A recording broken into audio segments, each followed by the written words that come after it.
जय श्री कृष्ण। धार्मिक व्रत कथा में आपका दिल से स्वागत है। आज हम सुन रहे हैं नवरात्रि के छठे दिन माँ कात्यायनी की पूजा।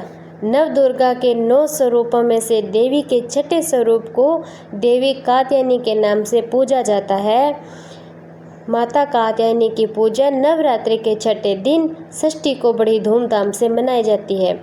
देवी की महिमा को लेकर 2 कथाएं हैं, अत्यंत प्रचलित भी है। देवी की इस स्वरूप को महात्म कथा ऋषि से जुड़ी होने के कारण उनका नाम कात्यायनी पड़ा। वही देवी कात्यायनी की महिमा तथा दुराचारी महिषासुर के वध से भी जुड़ी है। देवी कात्यायनी का स्वरूप अत्यंत ही उज्जवल और ज्योतिषमय है। इस स्वरूप में देवी की 4 भुजा, इनमें से दाएं तरफ की ओर ऊपर वाली भुजा अभय मुद्रा में, नीचे वाली भुजा वर मुद्रा में, वहीं बाएं तरफ से नीचे वाली भुजा में तलवार, ऊपर वाली भुजा में कमल का पुष्प है। देवी कात्यायनी का वाहन सिंह है। देवी कात्यायनी की कथा का देवी भागवत महत्व और मार्कंडेय पुराण में मिलता है। कत नाम के एक प्रसिद्ध महर्षि करते, उनके पुत्र का नाम ऋषि कात्य था। आगे जाकर ऋषि कात्य के गोत्र में महर्षि कात्यायन का जन्म हुआ। ऋषि अपने तप के विश्व प्रसिद्ध हुए। ऋषि कात्यायन की इच्छा थी देवी भगवती उनके घर पुत्री के रूप में जन्मी, इसीलिए उन्होंने कई वर्षों तक देवी भगवती को कठोर तपस्या की। ऋषि कात्यायन के ऐसी एक निष्ठ तपस्या से प्रसन्न होकर देवी भगवती ने तब उनकी इच्छा का मान रखते हुए उनके घर में जन्म लिया। ऋषि कात्यायन की पुत्री होने के कारण देवी भगवती देवी कात्यायन कहलाई। महर्षि कात्यायन ने बड़े ही प्रेम से देवी कात्यायन का पालन पोषण किया। कुछ समय बाद पृथ्वी पर दुराचारी महिषासुर का उपद्रव सारी सीमाएं लांघ गया था। महिषासुर को यह वरदान मिला कि कोई भी पुरुष कभी उसे पराजित या उसका अंत नहीं कर पाएगा, इसीलिए उसे किसी का डर नहीं था और देखते ही देखते उसने देवलोक पर भी अपना कब्जा कर लिया था। तब क्या था, भगवान विष्णु, प्रजापति ब्रह्मा, देवाधिदेव महादेव ने उसका विनाश करने के लिए अपने अपने तेज से मिलित एक देवी को उत्पन्न किया।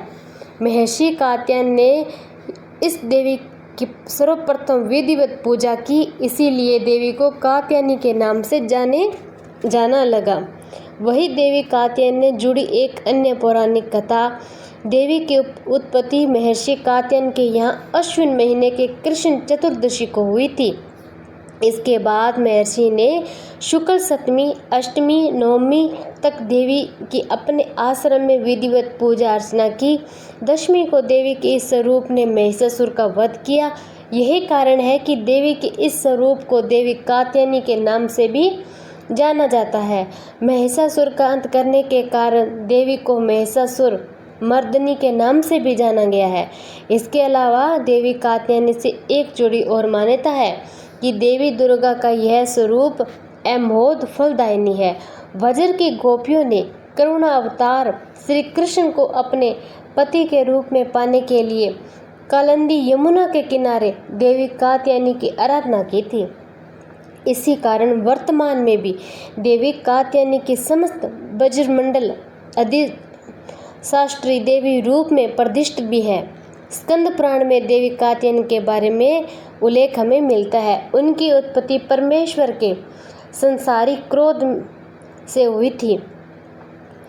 नवरात्रि के छठे दिन देवी दुर्गा के स्वरूप की पूजा का काफ़ी महत्व है। देवी कात्यायनी की पूजा में लाल सफ़ेद रंग कपड़े पहनना बड़ा शुभ है।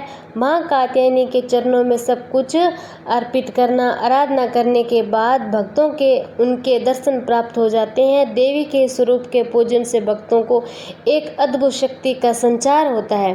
देवी कात्यायनी का स्थान घोधुली बेला में किया जाता है।